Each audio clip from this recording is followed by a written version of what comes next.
this isn't your first relationship, because we know you have a child. And you have visitation, but Yes, it's I do. supervised? It's not supervised, no.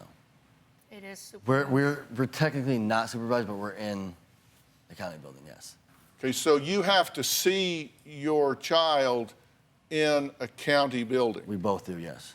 So you can't take the child and go off to the park or go off? Not right now until... Okay, why is that?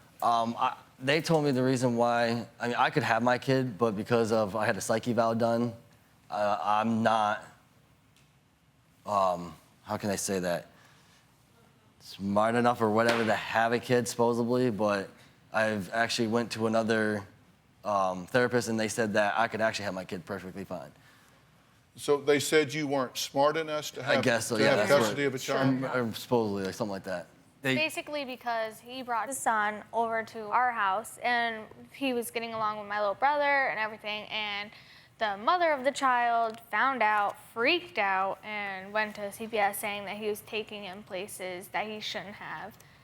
So they found out what your parenting practices included and said, this is not okay. You can see this child in a government building under supervision. Yes. Okay. Are you concerned about his relationship history?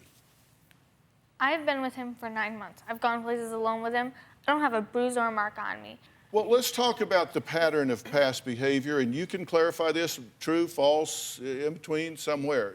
You got married when you were 21 and your ex was 17. No, we got married when my ex turned 18. She was 17 when you started dating, that's correct? Yes. Okay. Then she got pregnant a couple months after her 18th birthday. Were you accused of attempting to drown her? She went to the police because she met a carny and... She met what? She met a carny from the fair. We have a fair that comes to our town. Could we get to the part that involved water? Yes. Really? Did you try and drown your ex-wife? No. Were you charged? I was charged with it. With attempted drowning of your ex-wife? Yes. In fact, were you charged with felony false imprisonment, first degree, misdemeanor assault, third degree, misdemeanor harassment, first degree? Yes. And you pled down and took a conviction for misdemeanor assault, third degree, and were put on 3 years probation? Correct. And supervised visitation of your son? Yes, for a little bit. Okay, does that cause you any concern whatsoever? So I contacted the ex, asking what actually happened, and she said none of it's true. She just wanted him away. Not at all. 3 of your ex-girlfriends talked about you. They were all 5 to 7 years younger than you. They all said you cheated on them. And they all said that you were abusive, hit, beat, pushed, whatever. So are they lying too? I've never honestly cheated on them. You know, I found someone better, broke up with them, but I never hit them whatsoever. Those lying girls. Every one of them. So, every one of them. I've never cheated. I cheated on my ex-wife. But listen, the best predictor of future behavior is relevant past behavior.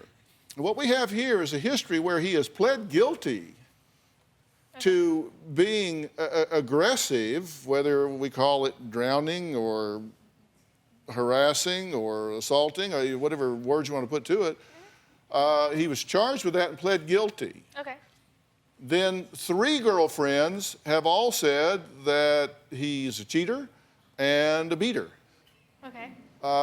That's 1, 2, 3, 4 people that came before you in relationships with him that I'm seeing a real pattern here, a real cluster of reports. Okay, hold on.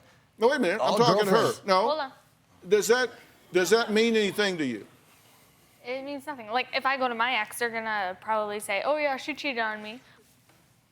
Audience, if that history would be of relevance to you, stand up. Just a quick poll. Do you have a story or a question for me? Click the link in the description and tell me what in the world is going on.